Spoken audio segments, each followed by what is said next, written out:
Thank you for joining me in the Word. Today we're in Genesis 34 and we're going to cover the entire chapter.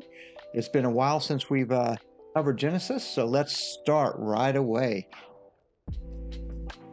One day, Dinah and her daughter, the daughter of Jacob, and Leah went to visit some young women who lived in the area. But when the local prince of Shechem, son of Hamor the Hivite, saw Dinah, he seized her and raped her. But then he fell in love with her, and he tried to win her affections with tender words. He said to his father Hamor, "Get me this girl. I want to marry her." So, here we see that the morals and standards of the Hivites, which are actually part of the Canaanites, are a lot different than what they were in Israel. Any unattended female was considered fair game, and this was common, even part of their religious system, and them worshiping idols was just basically any unattended female they were allowed to rape. The son nor his family seemed to even apologize for what happened. They just thought, hey, this is just normal stuff, no big deal. In fact, after he raped her, he then wanted to marry her. The second concern I see is when you live in the culture that is not godly and even dangerous, how can you send your daughter out to visit without an escort? Jacob was not very smart in this area, it seems like. We need to set our children up for success. So let's continue in 5. Soon Jacob heard that Shechem had defiled his daughter Dinah, but since his sons were out in the fields herding his livestock, he said nothing until they returned. Hamor, Shechem's father, came to discuss the matter with Jacob. Meanwhile, Jacob's sons had come in from the field as soon as they had heard what had happened. They were shocked and furious that their sister had been raped. Shechem had done a disgraceful thing against Jacob's family, something that should have never been done. Hamor tried to speak with Jacob and his sons. "My son Shechem is truly in love with your daughter," he said. "Please let him marry her. In fact, let's arrange other marriages too. You give us your daughters for our sons, and we will give you our daughters for your sons. And may you live among us, and the land is open to you. Settle here, trade with us, and feel free to buy property in the area." Then Shechem himself spoke to Dinah's fathers and brothers. "Please be kind to me and let me marry her," he begged. "I will give you whatever you ask. No matter what dowry or gift you demand, I will gladly pay it. Just give me the girl as my wife." So here, once again, what we see is there's no apology. Just no apology for the rape, no apology for how everything came down. It was just a proposal for marriage and an encouragement not only for Shechem to marry Dinah, but for the families of the Enotites and the family of Israel to marry together. And I think this is a symbol of what Satan always tries to do. He always tries to mix the godly with the ungodly. And you may say, "Oh, well, we have to allow, and let people be who they are." And that I understand we can allow people to be who we are, but we can't mix with that. And see, so many times I believe as followers of Jesus, we have gone over and mixed with the people who are not for God. And that always has a negative effect on our walk with God. Notice this was disgraceful to the family of God. So many times, what's acceptable in society is disgraceful for the family of God. God has called us to be in the world, but not of the world. We have to live here. We don't have to partake in the same things that they do. He calls us to be set apart from the world around us. Even though the world calls us love or lust, love, and strong desire, but we know that God's love is a love that is unconditional. It's a love that doesn't seek for us, but it seeks for the other. God's love always serves and puts others ahead of ourselves. In verse 13, but since Shechem had defiled their sister Dinah, Jacob's sons responded deceitfully to Shechem and his father Hamor. So notice, the sin of Abraham continues to appear generation after generation because it's not addressed. Abraham lied or told a half-truth about his wife, that she was his sister, which she was a half-sister. Okay, but it was also his wife. His son, Isaac, told a full lie when he lied that his wife was his sister. Now you have Jacob, who was a deceiver and lied about all sorts of things. And now his sons, Jacob's sons, so now you're into the fourth generation, they are being deceitful to not only each other, but to those around. So this sin has gone from generation to generation. And now we see that it just grows. Every generation got bigger and bigger and bigger. So what we do in moderation, those who follow us, whether it's our children, whether it's those that we lead, those who follow us will do in excess. What we do in moderation, those who follow us do in excess. Let's go to verse 14. They said to them, we couldn't possibly allow this because you're not circumcised. It would be disgraceful for our sister to marry a man like you. But here is a solution.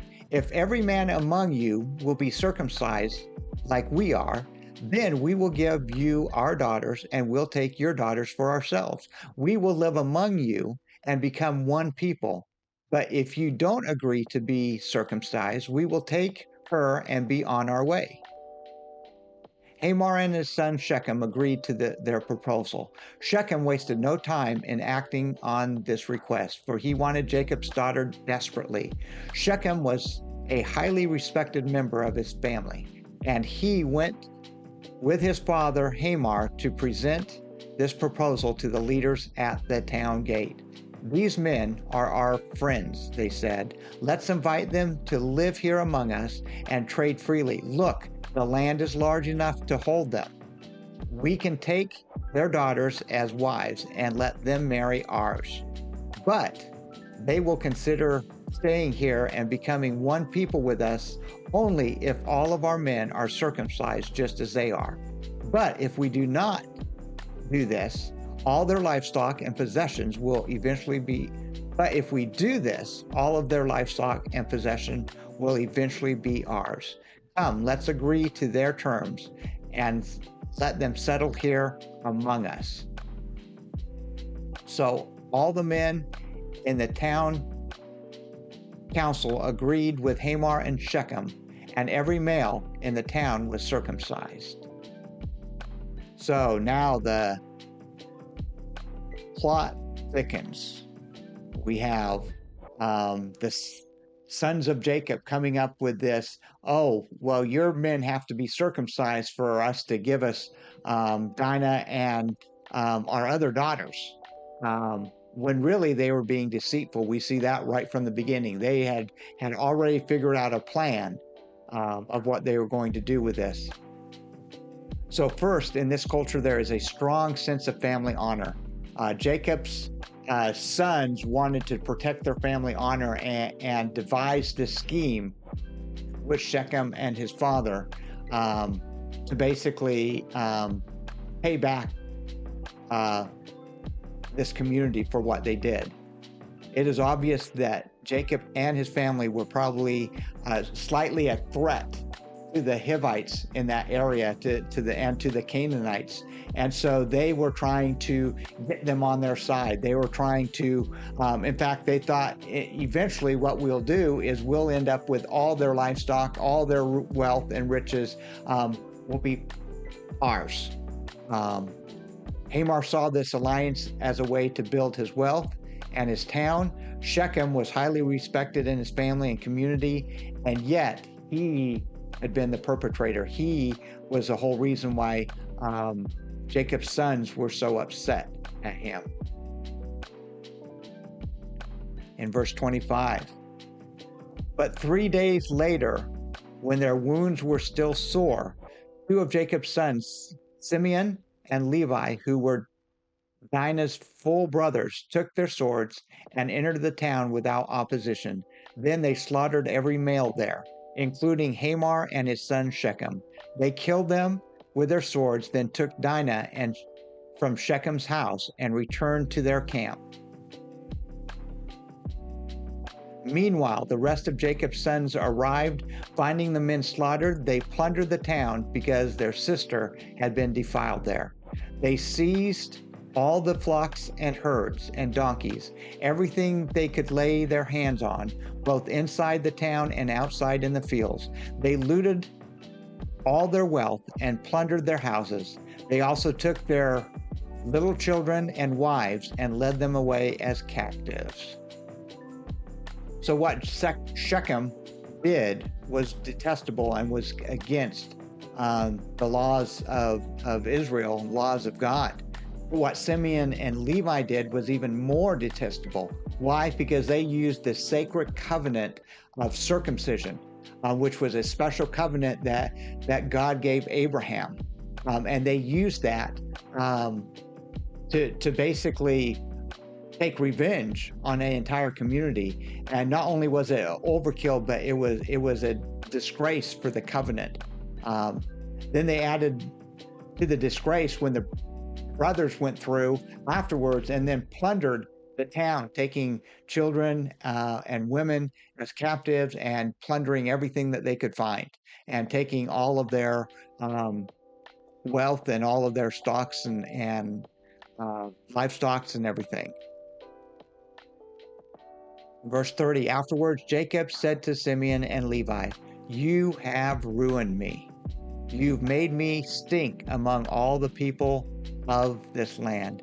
Among the Canaanites and Perizzites, we are so few that they will join forces and crush us. I will be ruined and my entire household will be wiped out. But why should we let him treat our sister like a prostitute?" They retorted angrily. Jacob, Israel, does not seem to be concerned with what was right or what was wrong, what was just or unjust, what was God's righteousness, what was man's righteousness. He seems to skip all of that, and the first thing that he can think of and what he responds to his sons was, "You've ruined me." It was all about him. It was all about his reputation. It was all about his safety. It was all about what he was doing. He's concerned with himself and the survival of his family. The sons are concerned about the family honor when it comes to their sister. However, they did not see that what they did dishonored the family more than what Shechem had done. And so you got this whole dynamic of the family that has really missed what God's calling them to. So because of this act and what the 2 brothers did, Simeon and Levi, Jacob on his deathbed basically prophesied over them that their tribes would be scattered. And both of those tribes were scattered later on. Now, however, what we do see is that the people around them did not respond in anger, but in fear. This is just the hand of God on Israel, even though they did not do right, even though his sons were schemed and basically used God's covenant to take revenge for their daughter, or sorry, for their sister. God still protected Israel. God still kept his covenant with Abraham, even though Jacob and his sons struggled mightily with following God. And so this was a more difficult chapter to go through, just because of the subject matter. But it's in the Bible, and it's in the Bible for a reason, because God doesn't have just perfect people. And when we follow God, um, he knows that sometimes we're going to mess up. Look at Israel. He knows that sometimes we're going to think of ourselves first, or we're going to take revenge, or we're going to dishonor God when we're thinking we're trying to honor our family. And so what I would say is we need to realize that there is a grace that God has, and God, even though our lives may get ugly at times, God still loves us, and God has still called us, and all we have to do is turn and go back to him, because he's there calling us and trying to lead and guide us through each step of our lives. So we need to not be in the world, or of the world, even though we're in the world. We need to separate ourselves. We need to be that salt. We need to be that light. And this is an incredible story where I would say we need to learn from Christ. Christ chose to lose. We need to choose to lose sometimes. See, Jacob and his family did not choose to lose. They had to be the one-uppers. They had to be get ahead of what was going on. Jacob was only thinking about how he could win, what he could get out of the situation. But we learn from Christ and his death on the cross that we need to choose to lose. Thank you for joining me in the Word today, and I hope you have a great week as you study God's Word.